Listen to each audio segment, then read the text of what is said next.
वो आ रहा है the source meditation free clinic version, इसका नाम ही फ्री क्लिनिक वर्जन कर दो, क्योंकि ये फ्री क्लिनिक का वर्जन है, इसके अंदर बिल्कुल मुफ्त लोग आएंगे और वही चीज़ होगी जो पेड वालों के साथ हुई थी।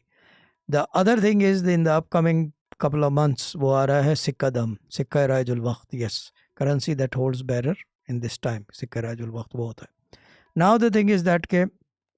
इसके लिए बहुत सारी चीज़ें और भी, अभी तो 2-3 चीज़ें ही बताई हैं, बहुत सारी छोटी-छोटी चीज़ें आ रही हैं और यानी कि there is a lot of things happening, so make sure everyone does again follow Sufi Garden channel on WhatsApp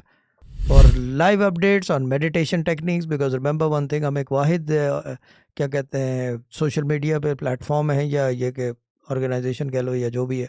कि जो ये मेडिटेशन रेगुलर बेसिस पे बाकायदा डेली बेसिस पे यानी कि आपके लाइफ चेंजिंग इतने 200 आदमी हैं जो गाइड कर रहे हैं हर एक हज़ारों आदमी को, ये सिर्फ सूफी गार्डन चैनल ही यूट्यूब पे कर सकता है और कोई भी नहीं करता, ना किसी के व्हाट्सएप पे इतने फ्री क्लिनिक्स है, ना कोई बर्दाश्त कर सकता है, और वैसे भी ये होना चाहिए इसको करने के लिए।